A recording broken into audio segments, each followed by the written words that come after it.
Hello and welcome to the Being Human podcast. I'm your host, Dr. Greg Bottaro, and today we are continuing our series talking to graduates from the CPMAP certification program. Today I've got a really awesome guest. Julie Xistris is a licensed marriage and family therapist. She had a practice in licensed psychotherapy and wanted to go deeper in her understanding of integrating the Catholic faith and being able to help people with much more of a vocational emphasis on what she's doing with her life in serving God and what she can do for her clients. And so she's going to talk a lot about the freedom that she experienced learning a different model that's not beholden to state regulations and insurance regulations and secular expectations. And there's so many ways that there are inconsistencies between the ethics of the state and the secular models and then the restrictions and the things they disallow. And there are a lot of contradictions, and it is self-contradictory when the model itself is not grounded on a full and true understanding of the human person. And there's a lot of people doing the best they can with that. I've said this many times here, but it's always worth repeating that this is in no way, shape, or form a criticism or judgment on really good, solid Catholic therapists who are doing the best they can given the circumstances of the world we live in. And kudos to you and those out there doing that work. It's our intention to provide an alternative option so that that's not the only way to live out this vocation of healing, especially in these areas that are sometimes the biggest obstacles of our lives, these psycho-spiritual, emotional, spiritual areas of burden and woundedness and need for growth. And so that's what we've created with the CPMAP and the certification that we're offering. And so here you now get to hear from a therapist who's gone through our program, and you hear all that she has to say about it and what she's doing now. I hope this blesses you. God bless you. I spent the last 10 years learning how to help people using the best techniques available in psychology integrated with the Catholic faith. Now we've figured out that there's a better way to help people than just slapping a Catholic label on the same secular model of therapy you find anywhere else. The real question is, how will we make this shift to a new model of truly Catholic accompaniment, keeping the psychological sciences in mind while opening up to a more human and more effective approach? This podcast is here to give you the answer. Join me and follow along as I take you behind the scenes of what this new model looks like, using recorded audio from sessions working with my team, with colleagues, and even directly with clients. My name is Dr. Greg Bottaro, and I want to welcome you to the Being Human podcast.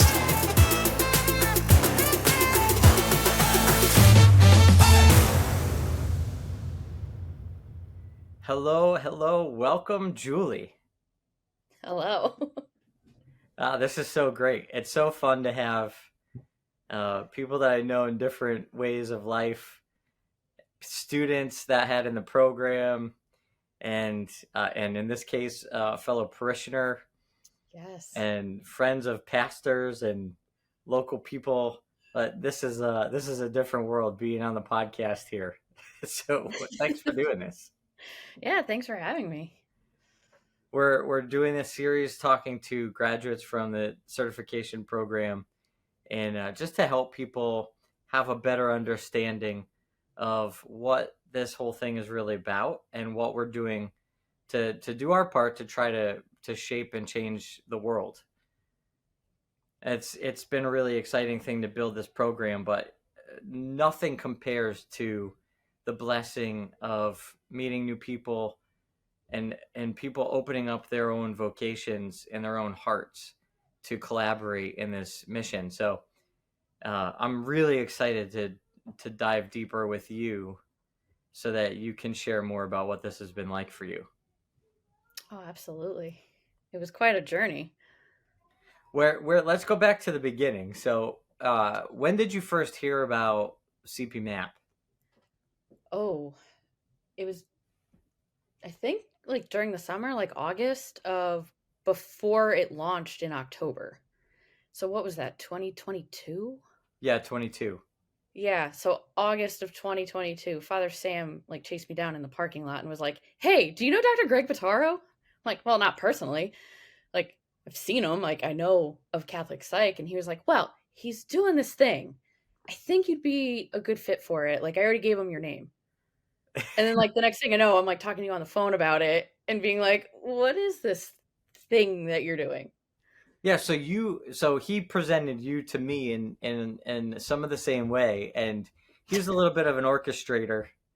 So, and he's been on the show before, so our audience knows Father Sam Kachuba, and he kind of networked this whole thing and made it happen. But he was talking about you being a therapist and having a practice and thinking that you would be a great fit for somebody that takes her faith very seriously. And I don't know in what format, but in some way, shape, or form, he seemed to know that you were looking for more, and you wanted deeper training and understanding of like where the faith fits into the practice of your work. But what, in your words, what does that look like? Where were you at in your professional career and Oof. what you had been doing? So I was working at a group practice. So I'm a marriage and family therapist, and I'm also a licensed alcohol and drug counselor. But I had a lot of the same concerns, complaints that you have spoken a lot about here about the field, the direction it's going. How do I have my faith? Like, like how do I live out my faith while also being like hitting all these barriers about what I can say, what I can't say? And I was having all these clients come to me with these like pretty serious like theological questions, whether they knew that it was theological or not. I had clients being like, my friends are telling me that I'm a lesbian or I'm gay, but like I don't know if I am. Like, is it okay if I'm not? And like having to like navigate that with, I mean, we're talking with teenagers. Yeah.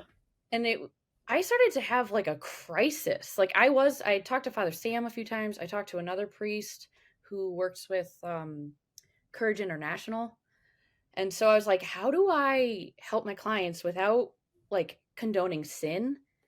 How do I bring the Catholic faith into a field that's very antagonistic to the faith? I also had other clients coming in and they were like talking to me about these really skewed images of God, not knowing that I was Catholic or that, I could speak to this. And it's like, I don't know, I feel like my hands are tied. I don't know what to say. I don't know how to handle this. I was ready to like leave the field, like at this point, because I was like, I just don't know what to do. I was looking at other programs in the area or like online, just to get some guidance. And like they just kind of felt very lackluster. It was like, here, take a couple classes. Here's a little bit of information. Good luck. So you're looking for more, but you really were not sure like how to actually get it. Yeah. And I was praying, like, I mean, I'm not going to lie, CPMAP was a direct answer to prayer that started probably back in January of that year. Oh, wow. And so, like, I was wrestling with this for a very long time. And then that's why it's kind of funny that Father Sam, after Mass one Sunday, was like literally like running across the parking lot. Like, I laugh because so much of my life changed because I was sitting there with he was my boyfriend at the time, he's my husband now, debating on if we should go get coffee after Mass. Oh, wow. Yeah, because that gave Father Sam the extra couple minutes to like hunt me down. Yeah, those little moments that seem so little and inconsequential, and then they become these huge things. Absolutely. Did Yeah, he tell so you that he was doing the program in that first conversation? I don't remember. Like I just know he had mentioned like, "Oh, I was talking about you." And I'm like, "Well, what were you saying?" Like can I have some context here? And then it wasn't until like later that I think I was talking to you on the phone that you also mentioned like Paolo was doing it and then like Father Sam, and I was like, "Oh, okay. So like I'm in good company." Yes, another woman from the parish, Paula. We could talk about her in a little bit. Yes. Um, but before you signed up, so you first heard about it, and then and we had talked a little bit after that. But in terms of your first thought process, what were some of your initial concerns, or because we didn't have, obviously, I've had other students that started, and in another episode I was talking about how I start with friends and family whenever you're doing a new startup, because Yes. people trust you and you get that buy-in. Now, obviously, I guess one step better than friends and family is like connections through the pastor. So if your priest is telling you to do something, then I guess that's pretty valid.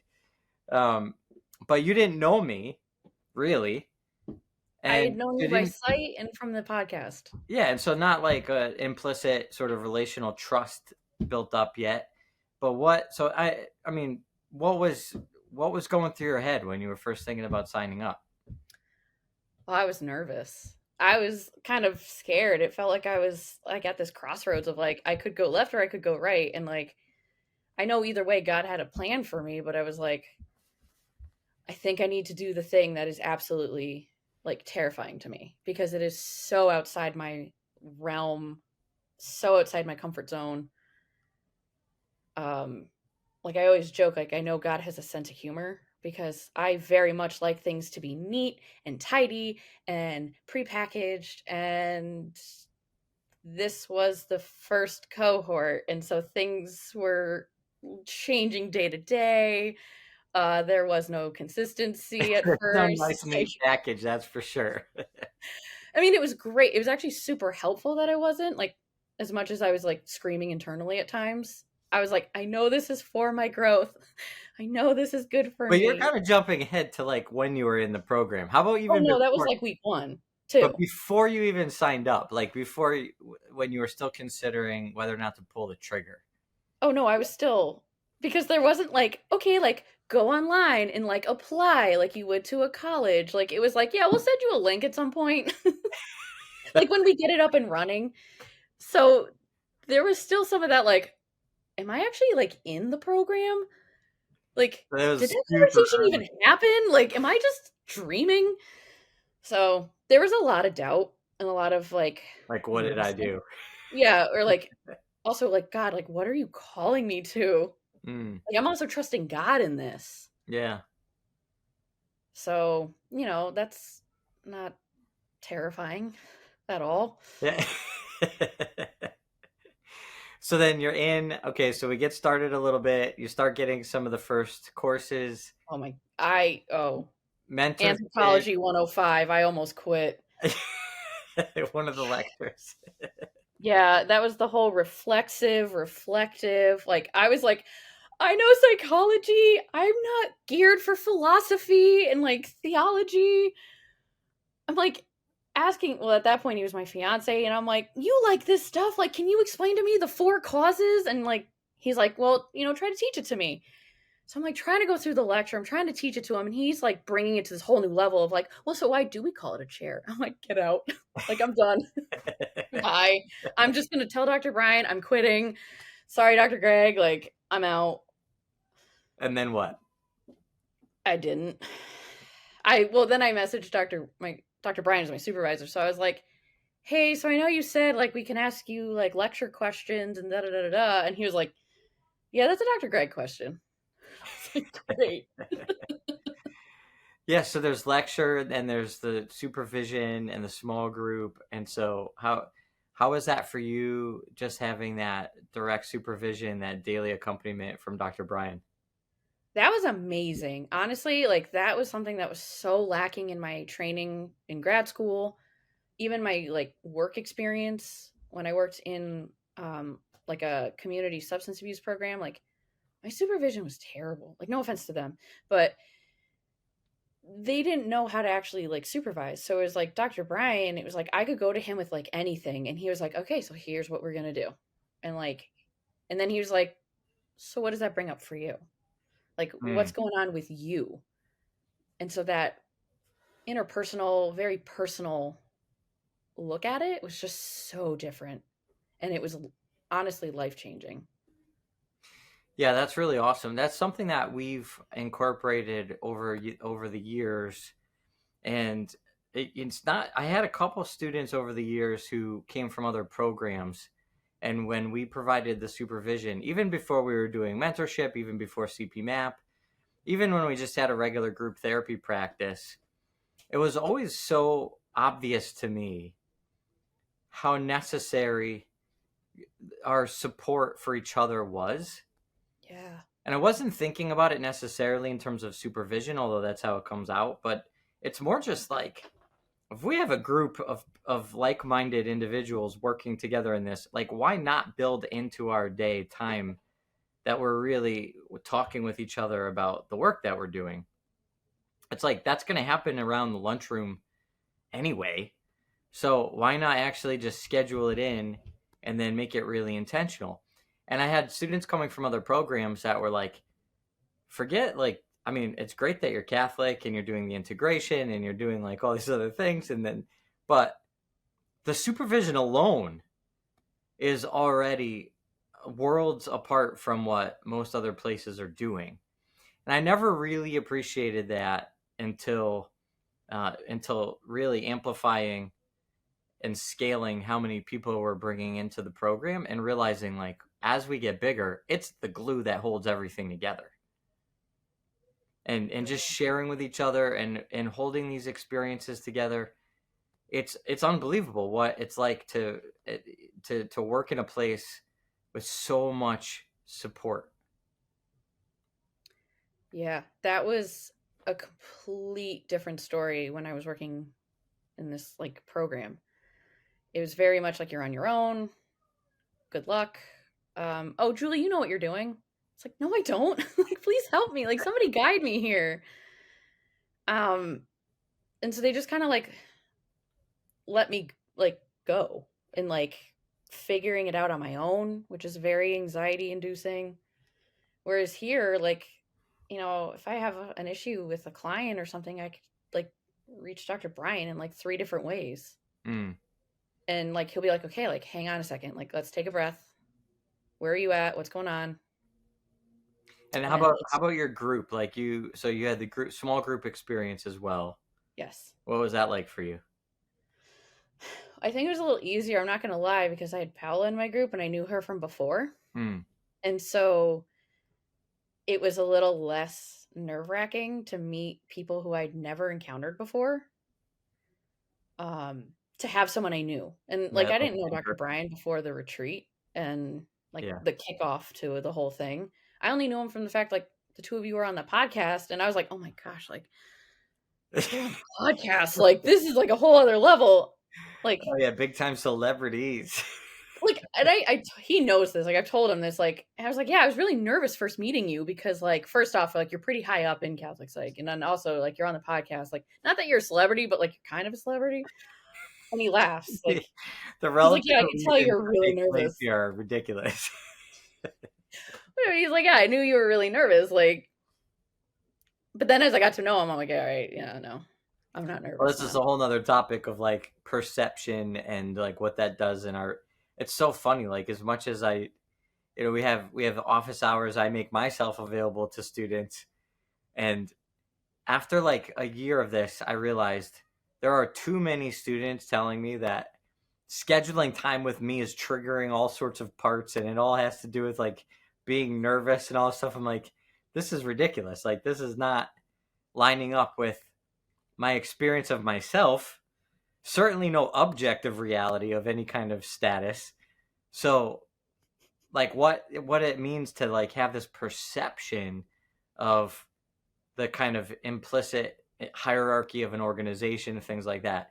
Anyways, that's been a learning curve for me, but it's interesting to break those walls down also, and then you get to really become friends with the people that you're going through this with. So you have the small group, you had an anchor point with Paula, and then you got to be closer with and know Dr. Brian, and then you're also sharing that with all these new incoming students that are coming into the program. What was that like? Well, I'm always like a little nervous, like when new people join the group, just because it does change things, and you're like, I don't know, like, who these people are. But then it's like within the first meeting, you're like, oh, okay, like, this is awesome. Like, this is a good match. It's always interesting too to see like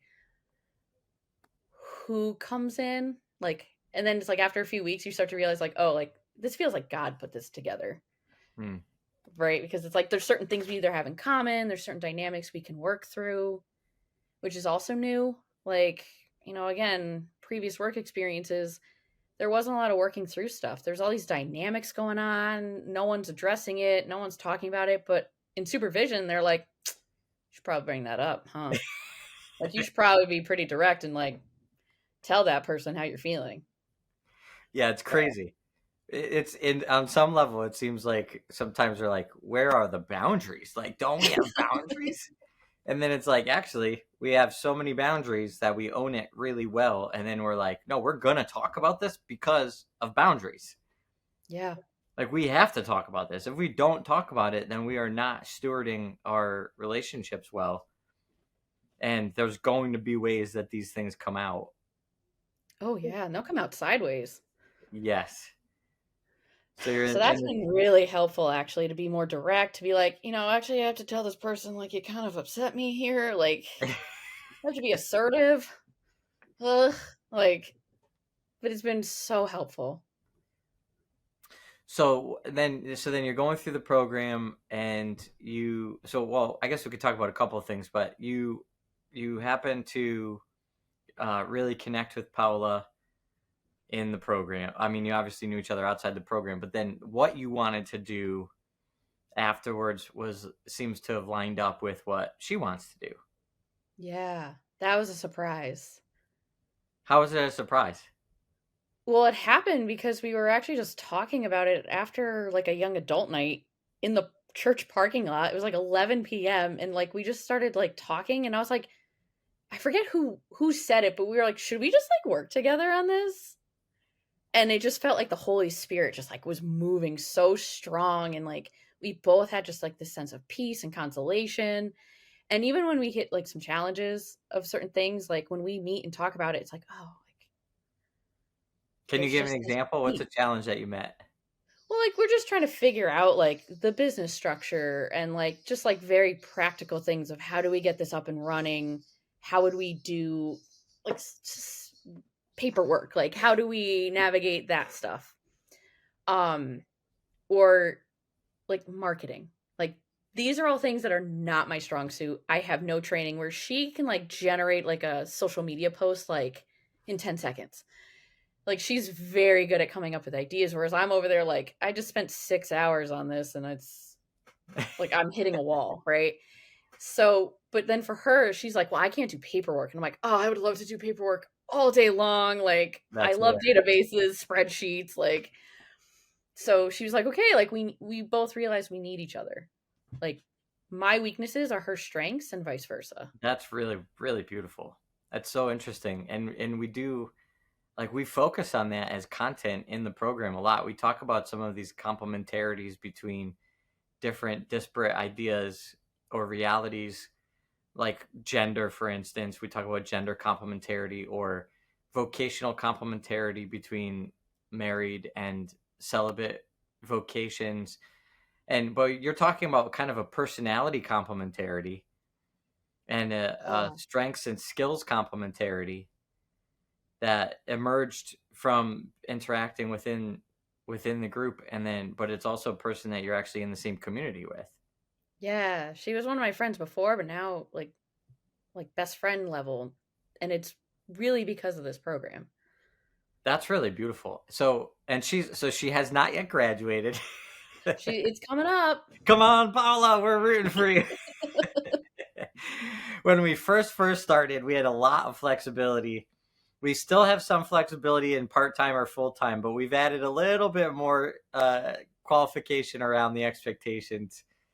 But some people have taken a little bit more time, kind of, especially in the first part, getting through. But now Paul's all systems go, and looking at wrapping up fairly soon here.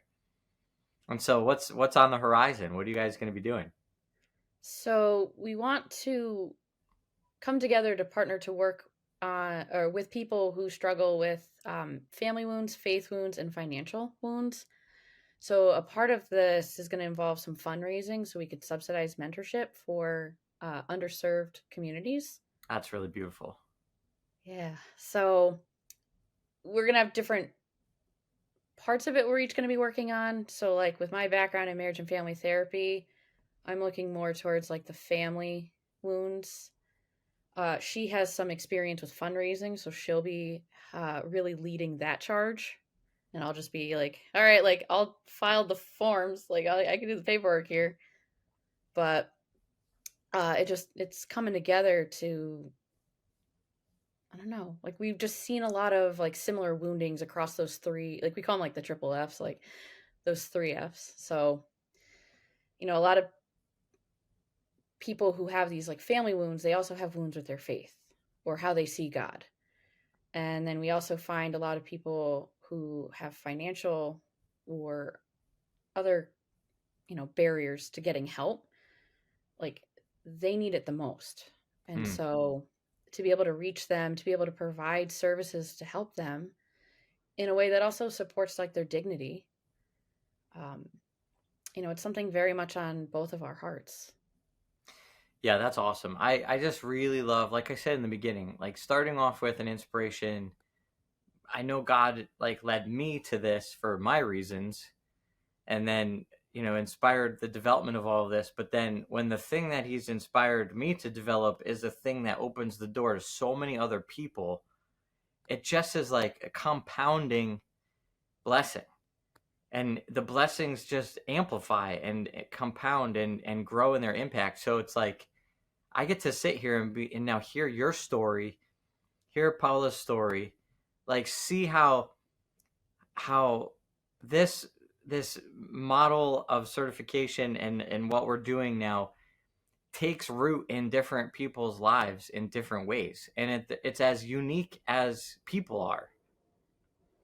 So your particular passions and interests are then totally transformative to like what CPMAP can become, and Paula's particular interests transform what CPMAP can become.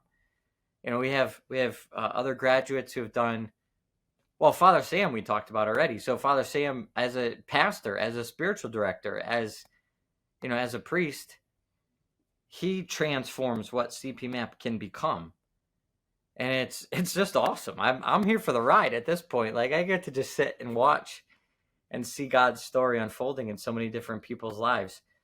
Pilgrimages and marriage prep and retreats, and I'm gonna have, I think, Bobby Angel is gonna be on, and he's minister to the ministers of the speaking circuit, people that have these like Catholic ministries of. So it's really cool to hear your particular background, marriage and family work.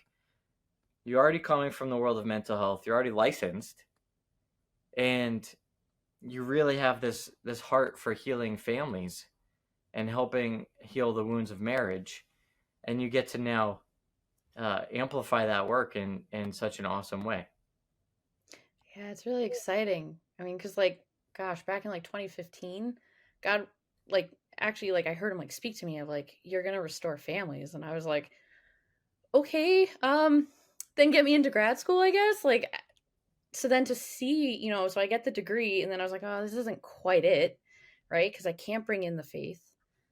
So then to get into CPMAP and then to see, especially how like the capstone piece of all this went, like I started out being like, I have no idea. Like, Lord, where are you calling me? And I think I was like halfway through level 4 before I finally was like, oh, families, duh. And like, and then faith wounds. Because, I also have some ties, well, Paula and I both have ties to the like Protestant world too. And like a lot of my friends are struggling with mental health, or a lot of people I encounter are struggling with mental health, but they don't know where to go. Either their family doesn't support it, they just tell them like, oh, you just need to pray harder, or they can't find a therapist who like understands their faith. And so it's like, if they're like, well, I heard the voice of God, it's like, oh, are you like hallucinating now? It's like, no, like, right? So it's like, that's where the faith piece also comes in, and then like the financial. And I worked at a methadone clinic before, so it was all walks of life, but a lot of like under-resourced people. And working with them, it's like, oh my gosh, they all could just benefit so much more for something like this. Like having this service. Yeah, so I kind of want to talk about this. Like it's a little delicate, but I feel like it's on the forefront of a lot of people's minds in terms of being a licensed therapist, or maybe the option to become a licensed therapist. So let me just ask a basic question without any, without placing any judgments on anyone or anything out there. But in terms of the model that you've learned and the previous practice of licensed psychotherapy, what's your plan for the future? I mean, I really want to build up the mentorship piece. I feel like there's just a lot more that can be done with it. There's a lot less barriers to people being able to do it because it's like they leave the message whenever they can. So many of my clients had to drop out of therapy because like they didn't have a car, they couldn't get a bus pass, they couldn't make it work with their job or their childcare situation. And it's like, well, like you need it the most. Hmm. Right. So like, but if you can't get here, I mean, telehealth helped, but then it's like if they don't have solid internet or, a computer in which to do it, then I can't really help them. But like mentorship, leaving a message on Voxer, any time of night, or if they work, weird hours, like they can leave me a message at 3 a.m. before they go to bed and it works. So, I mean, that's my goal, is to kind of maybe phase out of the psychotherapy world. Now you said a couple times like you were restricted in what you could talk about and bringing the faith into therapy. So this is like in therapy, would you actually not bring up the faith if, like, what if you had a client that was Catholic? So if How they would you feel approach it about first, there's your in. Okay. But then it's like, well, how do I document this in case Mm. I get audited? And it's like, they don't always see a religious faith as being helpful. So it's like, well, that's not an evidence-based treatment. So therefore, like, what are you doing? No, this is huge because there's so many good Catholic therapists out there that are like, I'm sure. I mean, just on the, just through like, private conversations without naming names. I'm sure of the Catholic therapists that are just like, of course we're talking about the faith in therapy. How could you not? But that doesn't that doesn't answer for that concern and the sort of overriding anxiety. Like, you have to be, if to really be free from any oversight, you have to be, first of all, self-pay without any insurance oversight. You have to be 100% certain that you're not getting evaluated, that something's not going to come up, where something might end up in a court document or something might end up through some audit or some evaluation, and then something's going to be scrutinized. So, I've used this language before to say like there's a kind of duplicity in it, and I've never meant that to be like a judgmental thing because I did it myself.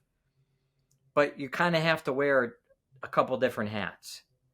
Yes. And it's like, all right, I'm wearing my licensed therapist hat right now. Like, I know the rules. I'm checking the boxes. I'm fine. But like in session, what I'm actually saying, I'm wearing my like integrated Catholic human hat. And so, can one get the other in trouble? I mean, the answer is 100% yes. And there are some movements now to approach this legally, and I've seen like really good work, and Heritage Foundation and different legal organizations are doing work to promote like the First Amendment rights of practitioners, so that we could talk about what we want to talk about. But that doesn't mean there's not going to be a court case or a lawsuit or some kind of legal or insurance scrutiny or disallowance of reimbursement, or, I mean, the list goes on and on. So this is actually a legitimate concern, which is why our approach was, let's just step outside of this world entirely. Why would we play that game? And so it all has to be self-pay, but maybe we can find avenues of serving the under-resourced and creating subsidies or support systems, or sliding scale type approaches, or getting nonprofits involved, which we've also done that, and now that's what you're setting up to take to the next level. So I think that's worth talking about, and since you do happen to be a licensed therapist, it's not always the center of conversation with all the people coming through the program, but sometimes it is. And for a lot of people looking at the possibilities of what to do with their life, I know the question enters their mind. And so I think that's just a really good, point to consider, is how much freedom do you have to really fulfill the vocation that you feel called to? Yeah. Well, I know even like I was talking to an insurance company like for liability insurance, and they're like, "Oh, ooh, you want to mention Jesus? Ooh, that's outside our scope." And I'm like, but they're like, "But if you want to do like Reiki, like," Right. well, I'm like, I can teach my clients witchcraft, but like I can't mention Jesus because they're coming from a faith tradition that we share. Like, what is that? Doesn't make any sense. Yeah, it's Like, pretty crazy. that's nuts. Yeah. So like, yeah. I mean, so again, like I have some clients who are pleasantly surprised when they're like, and like I'm trying to like get closer with God. I'm like, oh really? Say more. Like tell me more. And they're like, well, and then I'm like, and they're like, well, you're probably gonna think I'm like crazy. And I'm like, oh no, I'm a Christian. And they're like, oh, thank you. Like, and they're just like, there's this sigh of relief that's like, Yeah. because they think they're crazy because they're used to being seen as like the weird one for wanting to pray and wanting to grow closer to God.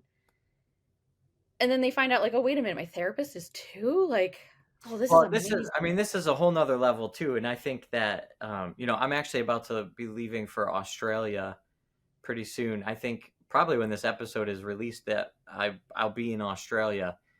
And the first time I was there, there were like therapists that were fascinated that I was calling myself a Catholic psychologist. And there, they would not be able to keep a license if they call themselves Christian in their work as therapists. My point is, how is that? I think it's actually more ethical to disclose your own background and bias. And like, think about that sigh of relief of your client who's like, oh, you're Christian. Like, that would have been pretty helpful if we were all required to give an assessment.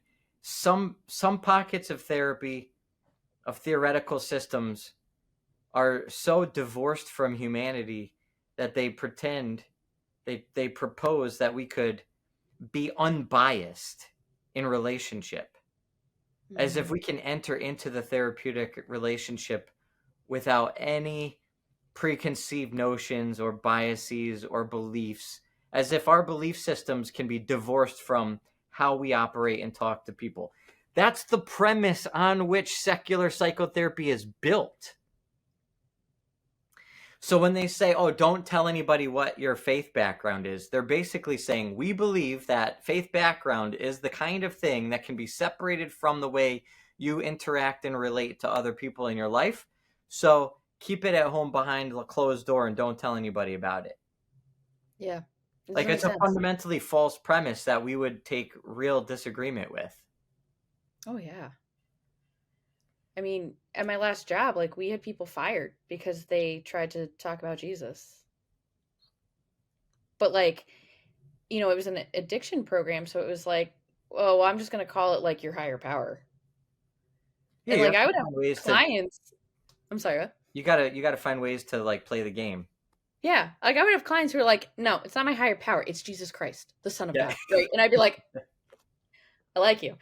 Well, but this is the mess. So like the mess is there, and for the people that are doing it, the licensed therapists that are out there, it's awesome because you're like engaging in the mess, and that's great.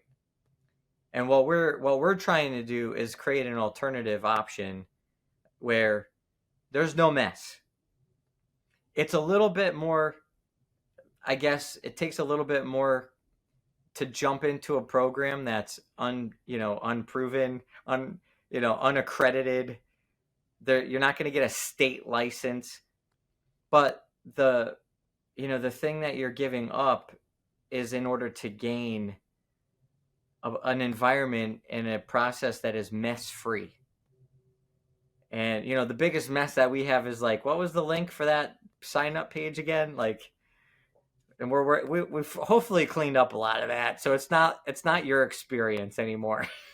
Well, it is funny because I hear some of the newer students and they're like, oh, like, what is it like when you got to this point? And I'm like, that was like 7 iterations ago. Like, I have no idea how you're supposed to do this now. Or like some of the assignments change or some of the requirements. I'm like, Yeah. Like when I did it, it was kind of like, yeah, just like get it to us by this date. Yeah, there's a lot. We've learned a lot, but I've just really enjoyed as it's developed too, because you and your other cohort of pilot students have been so engaged and personally invested and involved that now it's really a collaborative effort, and it's really now everybody's really building this program together. So it's a really beautiful thing.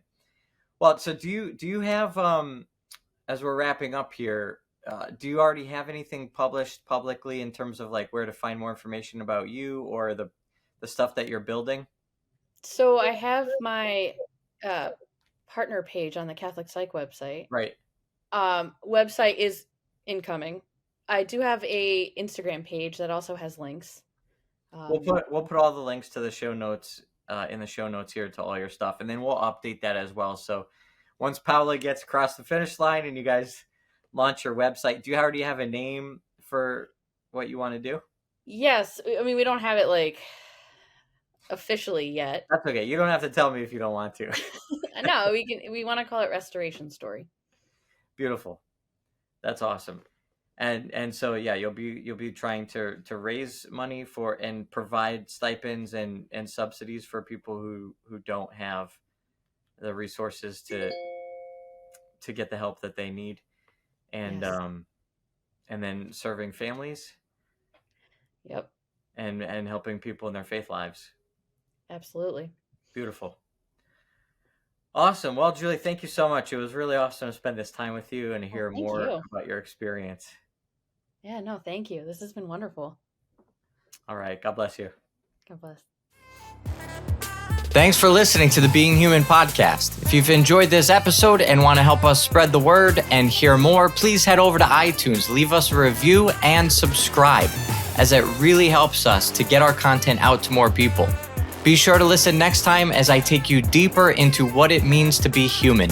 If you want more free content and information about what we do at the Catholic Psych Institute, head on over to CatholicPsych.com. God bless you.